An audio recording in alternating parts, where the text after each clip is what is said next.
কারখানায় কাজ করা সামান্য এক শ্রমিকের ছেলের খেলা দেখে তাকে কিনে নেয় স্থানীয় এক ক্লাব।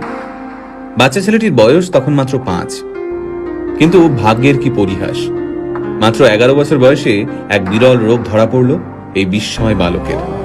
পরিস্থিতি এমন হলো যে চিকিৎসা শুরু না হলে বাচ্চাটির প্রাণ সংশয় হতে পারে। সেই চিকিৎসার জন্য মাসে 75,000 টাকা প্রয়োজন। কিন্তু সামান্য এক শ্রমিক বাবা কিভাবে জোগাড় করবেন এই টাকা? স্থানীয় যে ক্লাবে ছেলেটি খেলতো তারাও এই বিপুল পরিমাণ টাকা দিতে অস্বীকার করল। খেলা তো দূর, একটা সময় যার বেঁচে থাকা নিয়ে সংশয় দেখা গিয়েছিল, আজ সেই ছেলেটাই এই পৃথিবীর সর্বকালের সেরা একজন ফুটবলার।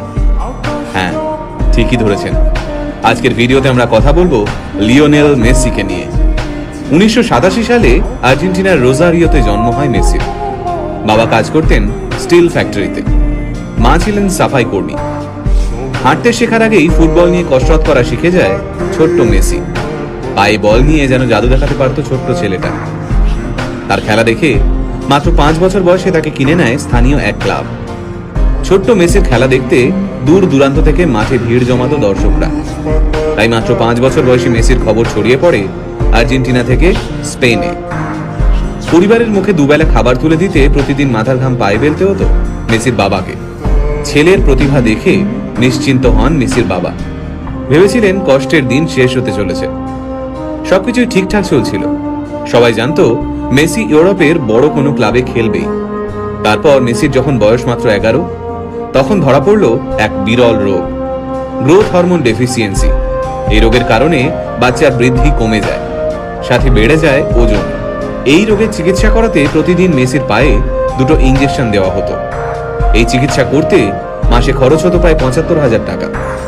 মেসির পরিবারের পক্ষে এই বিপুল পরিমাণ টাকা দেওয়া অসম্ভব হয়ে দাঁড়ায়। আর ওই সময় মেসির ক্লাব এই বিপুল টাকা দিতে অস্বীকার করে। চিকিৎসার খরচ জোগাতে বিভিন্ন ক্লাবের দরজায় দরজায় ঘুরতে থাকেন মেসির বাবা। কিন্তু মাত্র 11 বছরের একটা বাচ্চার জন্য প্রত্যেকটা ক্লাব এই বিপুল পরিমাণ টাকা দিতে অস্বীকার করে। তবে চিকিৎসা চলাকালীন মেসিকে মাঠ থেকে এক মুহূর্তের জন্যও দূরে সরিয়ে রাখা যায়নি। সেই সময় ওই মাঠে উপস্থিত ছিলেন ফুটবল ক্লাব বার্সেলোনার এক প্রতিনিধি। মেসির পায়ের জাদু দেখে মেসিকে স্পেনের বার্সেলোনায় নিয়ে যেতে চান সেই প্রতিনিধি।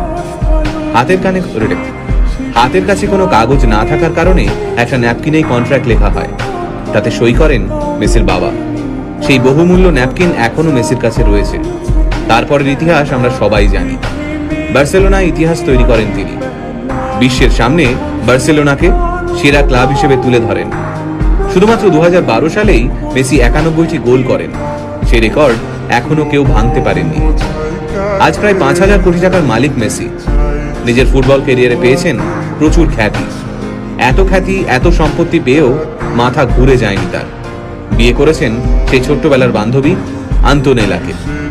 মাত্র 11 বছর বয়সে মেসি যখন আর্জেন্টিনা ছেড়ে স্পেনে চলে যান, তখন তিনি আন্তোনেলাকে কথা দিয়েছিলেন যে একদিন না একদিন তিনি তাকে স্পেনে নিয়ে যাবেনই। কথা রেখেছিলেন মেসি। ছোটবেলা থেকে স্পেনেই থাকতেন মেসি। বলা যায় স্পেনেই বড় হয়ে উঠেছেন তিনি। স্পেন ফুটবলের এক কর্তা মেসিকে স্পেনের হয়ে ফুটবল খেলতে অনুরোধ করেছিলেন, কিন্তু মেসি হাসি মুখে সেই অনুরোধ প্রত্যাখ্যান করেছিলেন। বর্তমানে পৃথিবীতে এমন কোনো ট্রফি নেই যা মেসির নামের পাশে নেই।